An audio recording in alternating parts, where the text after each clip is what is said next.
Hi, I'm Amanda Morgan from notjustcute.com, and I'm joined today by Heather Shumaker, the author of It's Okay Not to Share, as well as Allison McDonald from No Time for Flashcards, which is a great blog. If you haven't checked it out yet, you really should hop over there. And we are talking about Section 4, which is probably one of the heavier chapters that we've had so far, which it's actually just the second half because it's so there's so much to cover there. And we're talking about specifically with children's imaginary play, when they get into weapon play and gender bender play, and why that's important, and how to recognize and set our own limits, and to just see it with a new perspective. So I appreciate you both being here. Both Allison and Heather and myself, we all work around our kids' schedules, and the fact that we're in 3 different time zones and can all get together at the same time is pretty momentous. So I appreciate everybody getting together.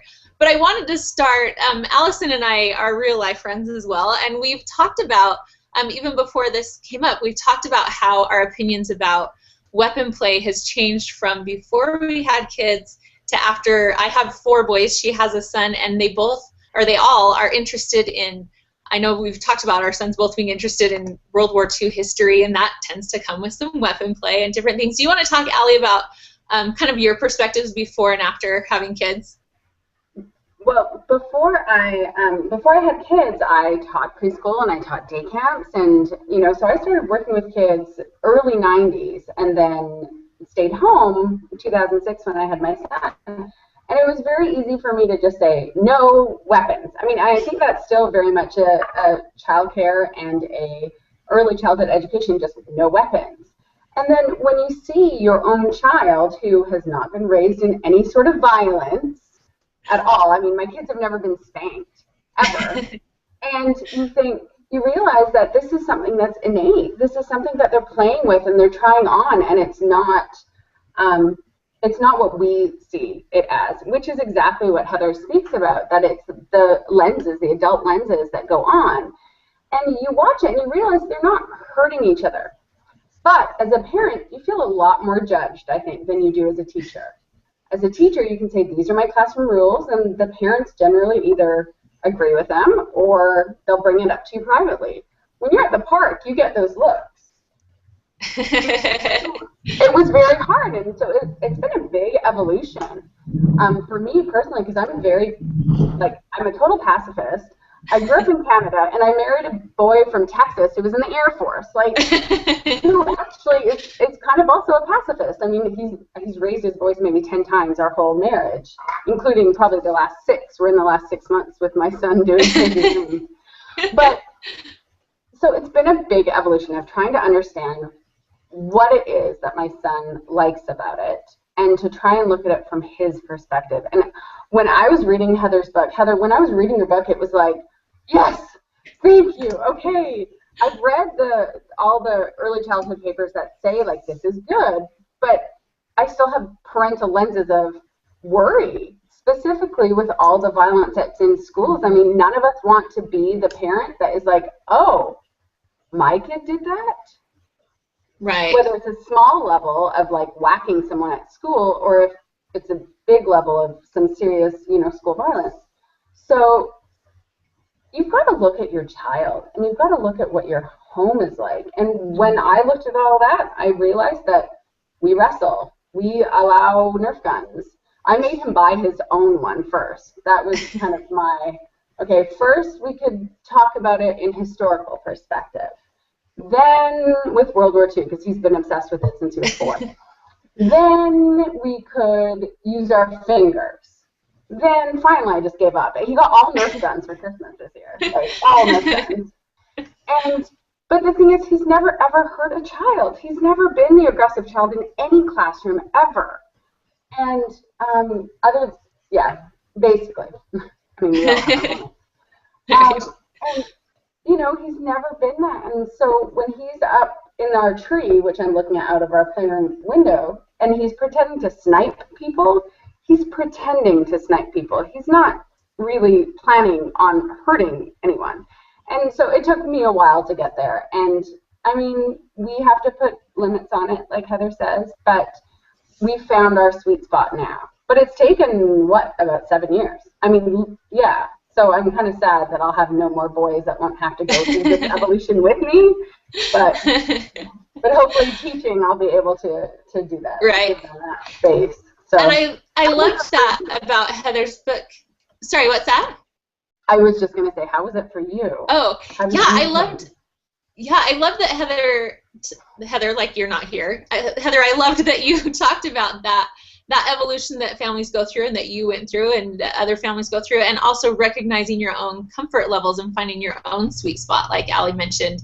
And I know for me, I did grow up in, I guess you could kind of call it more of a gun culture, I guess is what they refer to it, just as far as, you know, I have a brother who was a police officer, and I lived in a community where hunting was really common. People would hunt for their food, and so it wasn't that I hated guns and stayed away from them, but it wasn't my thing, and I wasn't wanting to, I don't know, they weren't around in our home so much. And yeah, I kind of started off, first I was a teacher in the public school, so, you know, it's like, no way do you even touch that there. And so I was always careful to negotiate that type of play. And so then when I had my own kids, and same like you, Allie, I wasn't off to go buy them some guns or toy guns and things, but just like you said, you know, they'll do it with their finger. Or even now, my boys, now that they do have Nerf guns and things, they still build them out of these block connect things to make the exact kind they want. And it's just interesting that as much as if we try to say no guns, you can't really put a limit on their imagination. Like they will have an imaginary gun in their pocket and just not tell you about it if you're going to be as strict about it. And so I think I learned to, in a more clumsy way than Heather writes about it, I kind of felt my way through, okay, what are our limits? I'm not really comfortable with gun to the head things. Like that's where I get really uncomfortable. Where Heather mentions, you know, you kind of had a spectrum of where your comfort level is. Oh. And it's interesting because as you read, I really did, like, I start to feel my stomach get tight, you know, when you get to some of the more direct uses. But yeah, we've gotten to where that's one of our boys' favorite things to play, and we still have to just play this kind of battle play. They, like Allie's son, they're really, especially my oldest 9-year-old, really interested in World War II and really factual things, and so they love to play battles. And I did as a kid, to tell the truth. War was one of my favorite themes of play.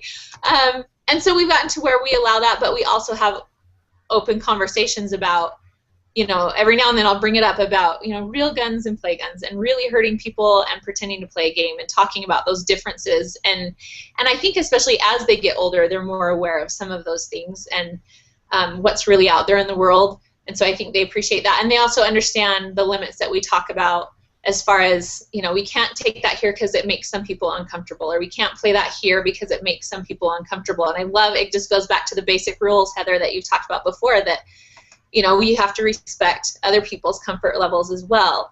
And that's one of the ways we set limits. But do you want to talk a little bit more about why weapon play is important and how we find and set those limits for our families or our schools? Mm-hmm. And I think a lot of people that have been listening see themselves in you, either that they're not there yet to take that next step, they're worried about it, or they've already, with their first kid, gone through it, and now it's their third child, and they're ready to accept more of that kind of play. I feel the child has to lead us. We need to set limits, but the child has to show us that they have a real need for this kind of play. And we have to also acknowledge that some children have no need for this kind of play. There are many kids, boys and girls. My oldest boy, you give him a toy gun, he wouldn't know what to do with it. Some kids just have no interest in this. But the kids that do, it tends to be a very deep multi-year interest. And it needs to be played out. So one thing that I think it's good is to acknowledge how much fear we have as adults and as parents and teachers with this. But if we look at our fear, it's focused mostly on the weapon play. So if you look at a child playing with a truck, we don't assume, oh my gosh, he's in the sandbox playing with a truck, he's going to turn into a truck driver when he's older. And even if he did, you know, what's wrong with that career? But we don't assume that playing with a truck turns into a truck driver. When we see a child playing pirates, we don't assume they're going to turn into a raping, thugging thief that are on the ocean today. We don't make that leap with any other kind of play except with the weapon play. So if we look at that ourselves and just acknowledge that, it can help us frame the whole discussion about toy weapons, because it does get very sensitive and very personal, and it has real life consequences. So we have to keep all this in mind, and if we're on one part of the evolution of this and one of our friends is on another, you know, respect where you are, respect where your friends are, respect that mom in the playground who is giving you funny looks, Allison, you know, is in a different place and has had different experiences. So we are all going to have to make a personal choice on this and just realize where your own feelings are, and the people around you may not be matching up exactly. But yeah, some of the, Amanda, you asked about what does this meet for the kids? What sort of developmental needs? Why are they doing this kind of play? And it seems as if children have always been playing good guy, bad guy play in some form. And this tends to involve weapons. So the good guy, bad guy play, it's role playing, it's social play, it's dramatic action. And they are trying to figure out in their own way, good and evil, the whole story of what's right, what's wrong, good guys, bad guys. It's big stuff. And psychologists consider it a form of moral development. They call it epic play. War play is that kind of big moral play. You have Darth Vader, you have Luke, and you take turns. The kids take turns being the bad guy, and that's also interesting because that's another form of moral development. What does it feel like to be the bad guy? What does it feel like to have that perspective? And as we know, taking the perspective of somebody else, somebody other than you, is all a step in forming empathy and developing those moral values that we want to share. But when our kids are exploding things in the backyard, and it doesn't look like moral development, but it's different from where they are and where we are. It's a different need. And I think also addressing that fear that we will be the next mom, the next parent who has a kid who actually does something violent in real life. I mean, who hasn't thought that when you read the newspapers?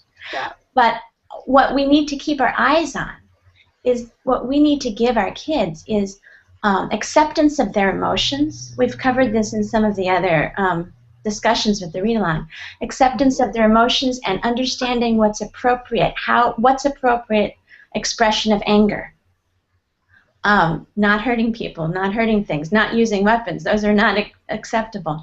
But having their emotions understood and be able to express that, taking social risks and facing rejection sometimes from friends and being able to be resilient to that, having skills to make friends, and then all this kind of dramatic play that weapon play often involves. Those are the exact skills that kids need to be making. It involves negotiation. Oh, who's going to be the good guy now? Oh, I don't want that pointed at me. Oh, you hit too hard.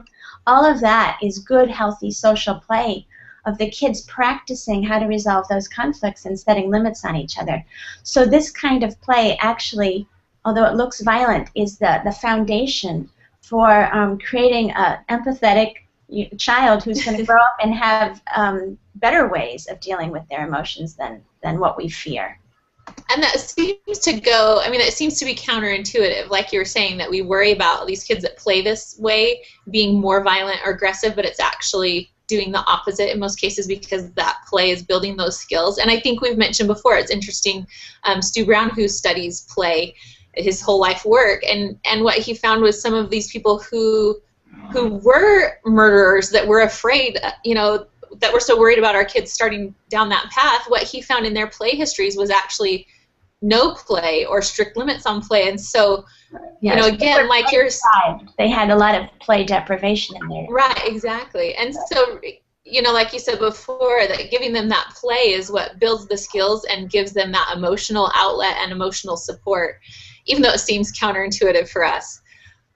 So what do you suggest, Heather, as far as how parents set limits so that they feel comfortable, or that whatever social situation they're in, that the other children or parents feel comfortable while still respecting the child's right to play? How would you, along all our different spots on the spectrum, what would you suggest to parents that are trying to fumble their way through setting those limits? Mm-hmm.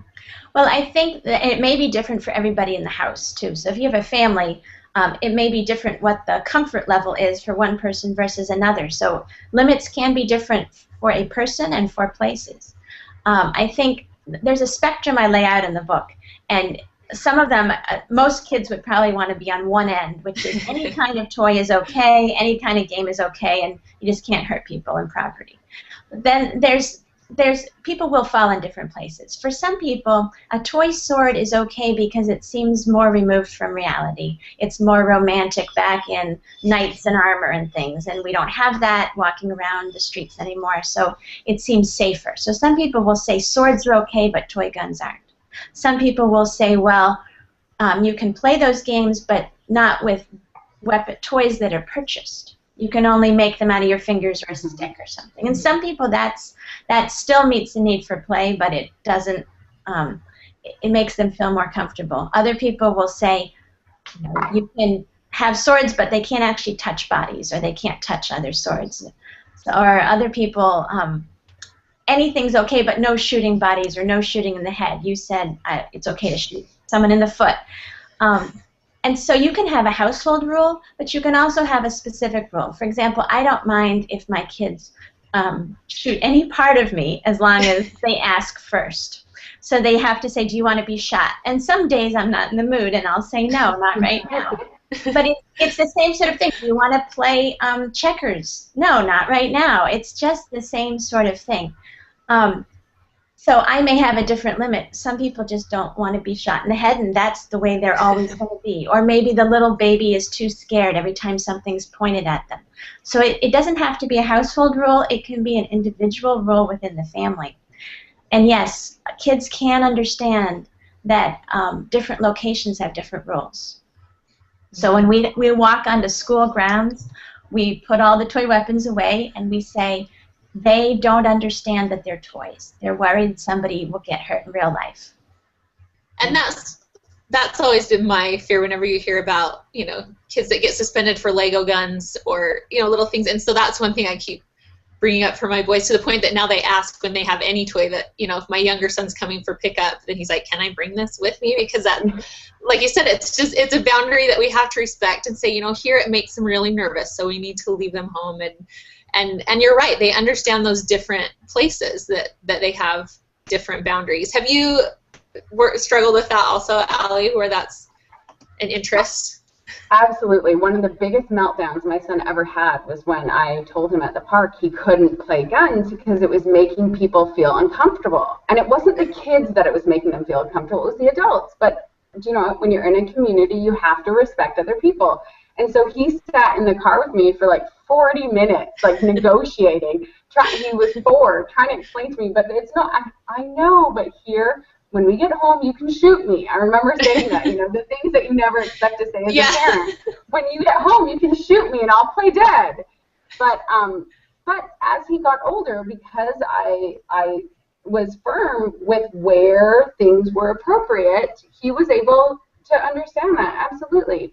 So I think you start learning which friends are comfortable with it and which aren't. Like, he knows which friends he can play Nerf guns with and which friends he's going to play Pokemon cards with or this or that. I mean, they figure it out pretty early. It's when they're younger. Like, my daughter is 3, almost 4. And it seems like there is a shift, though, because when my son was that age, none of the parents would allow it. And now everyone in her preschool, it's all cool. They can pretend to shoot each other. Everyone's cool with it. And I think it's because the group as a whole have decided together that outside they may do that. And so I'm excited about that. I'm excited that she doesn't have the same, limits that he did at that age. So. And I think, like you said, where the kids learn which friends are okay with it or what. I think, like you said, Heather, that's a really great social skill that kids are building to reference people's feedback and how they look. And I think, it's a skill I try to teach kids in play in general. Look at his face. How do you think he feels about this? Or look at, how they're responding. How do you think, do they like this? And that happens in weapon play all the time. Even if they're in the middle of it and it just seems like it's escalating, you kind of remind them, just make sure you check with your friends and make sure everybody's still having fun. And like you said, Heather, that's a social skill that transfers to all areas of social skills that kids need to have to be pro-social. So it's actually helpful in that way. We And have like Heather just. was, Oh, go ahead, Ali. I was just going to say, like Heather was saying, that some days she wants to be shot and some days she doesn't want to be shot by her kids. I think that's really important for kids to understand. It's really important for them to see that emotions change. They're not, just because someone's grumpy on Sunday doesn't mean they're going to be grumpy on Monday.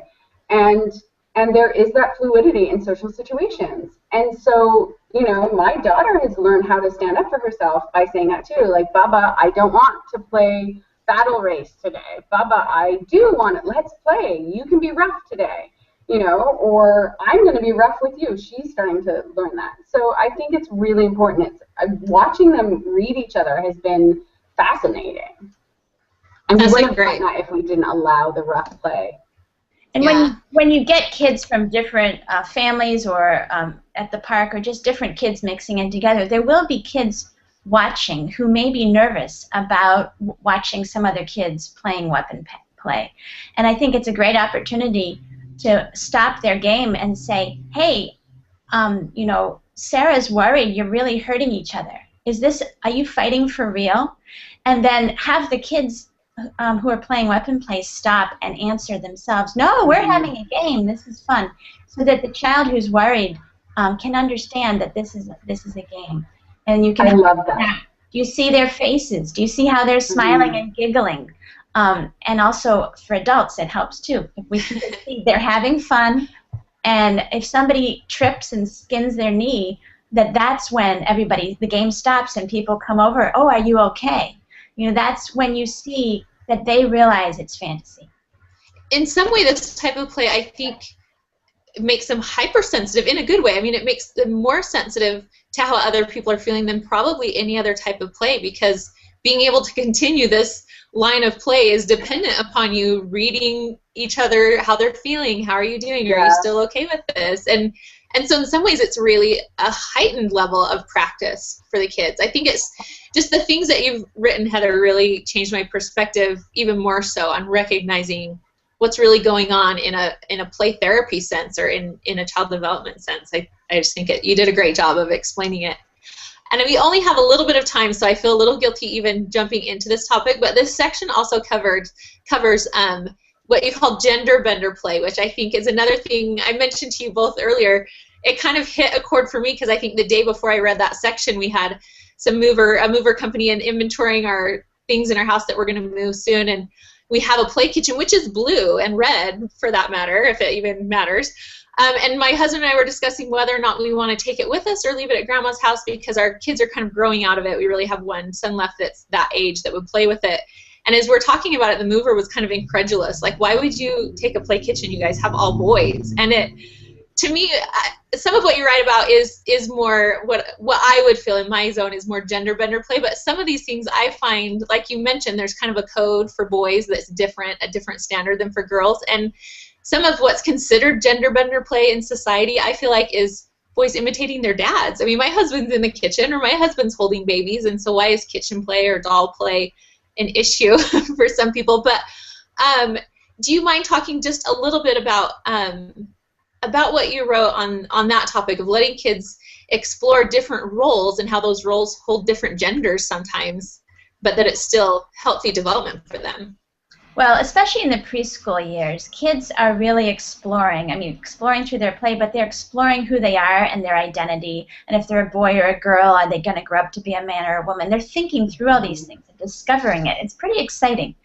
And they're also, remember, a lot of young children are surrounded by women caregivers, whether they're primary caregivers, mom or grandma or a babysitter, or the female teachers in their preschool or daycare. Not 100%. My brother's a stay-at-home dad. My next-door neighbor's a stay-at-home dad. But on the whole, it's a very female environment. And they are interested in these women. They kind of realize as a boy that they are not female. And so they want to see, they respect us, they love us to pieces. They want to see what it feels like to be female, and they put on a dress or they do something to explore that. And at that point, a lot of adults freak out. Oh, my boy's going to be dressing in dresses the rest of his life, or he's going to be this, or he's going to be that, or it's not okay, or it's not healthy. It's just, again, putting it in perspective. Usually, kids will do this if they're allowed to, and if they feel that there's some sort of culture of fear, they won't. But it's more healthy and typical to try out the opposite roles. And nowadays, we don't blink an eye for a girl. And, you know, not that long ago, all these things would have been prohibited for a girl. You're not ladylike, that's not okay. So we've actually told young girls, you can be anything you want, you can do anything you want, but we've told boys, you can do anything and be anything as long as it's not girl-like, which sends them a message about girls are bad or something. So there's a lot of, the more we can just let the play happen and recognize it as play, the better. And Allison, where you have, I have all boys, so it's different. You have a boy and a girl, and so have you seen them kind of pretend to be each other or trade roles or kind of shift depending on who's directing the play at the time or anything like that? You know, I think really with my son, when he was mostly with me and with his female preschool teachers and mostly moms with play dates, he was much more kind of gender neutral. And when he got to full-time kindergarten is when most of the, like, boys only play. Like, that's when it became not cool to be a girl anymore. Like, girls were the other all of a sudden. You know, in preschool it wasn't like that, but in kindergarten, boom, it was girls were the other. But he'll still play, you know, Tea Party with his sister or something like that. Usually only if they're real cookies, though. You know, so he's still very, he's very sporty, so that kind of is stereotypically male, and then his love of war is also very stereotypically male. Whereas my daughter is like the most stereotypical girl you've ever met in your life. The ever-present crown. The ever-present crown. She has a crown on her head, Heather, that she never takes off. She's wearing it right now. But she loves bulldozers, so her birthday party was a bulldozer birthday party. And just like Heather said, it's a lot more acceptable for girls. No one batted an eye. It was cool that she was having a bulldozer birthday party.